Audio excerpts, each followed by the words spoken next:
These programs can change a belief you had your entire life in maybe 15, 20 minutes.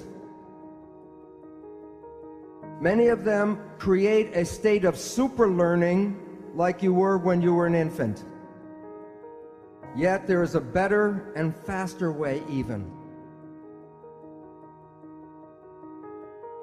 The mind has two parts. The subconscious mind is the original brain, and it can process 40 million bits of data from the environment every second.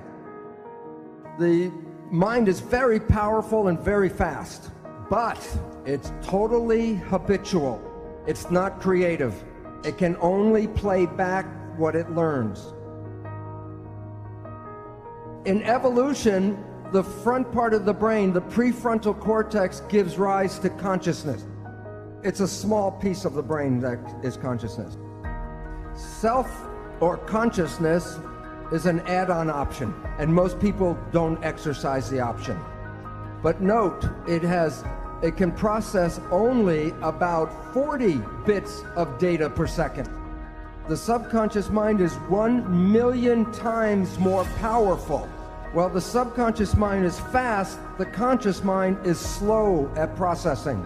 That's why when you're in an emergency or stress, you operate from this one because it can operate fast and handle lots of data. But the difference between the two is this is habitual. It is the conscious mind that is creative and can generate free will. The conscious mind can control anything in your entire body. They used to say there were parts of our body that were involuntary control.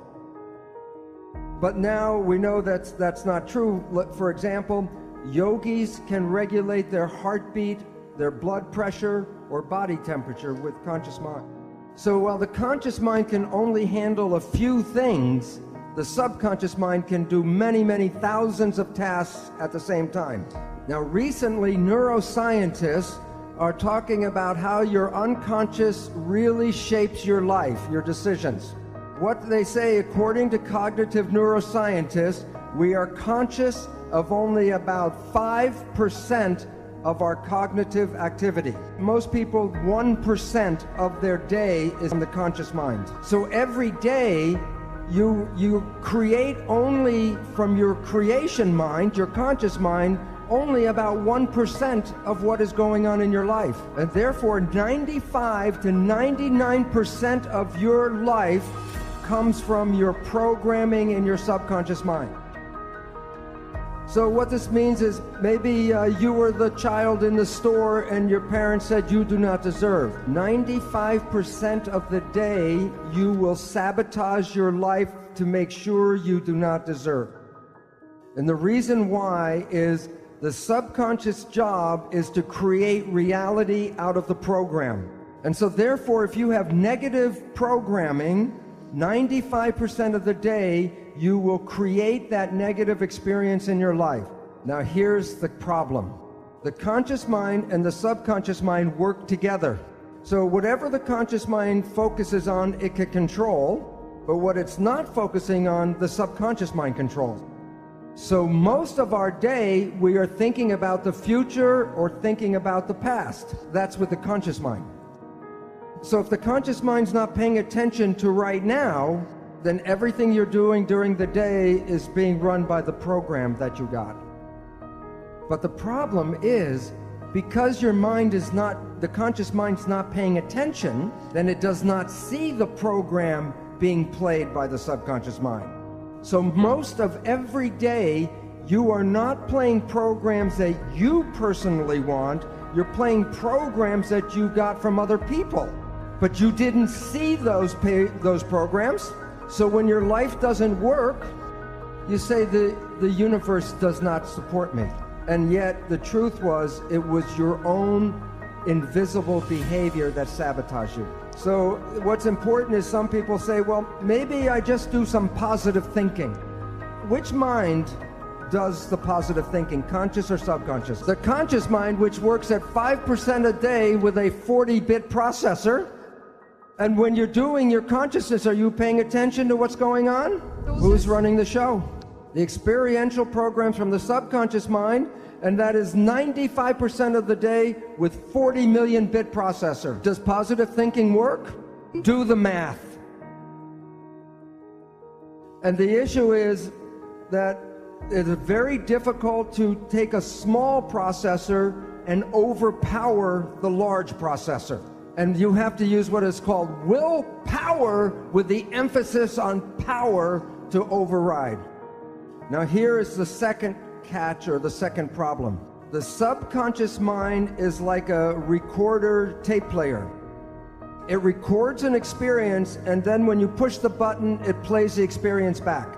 So then we take our conscious mind and we want to talk to the subconscious mind and change the program. Now think about it this way. You have a tape player and I give you a cassette with a program.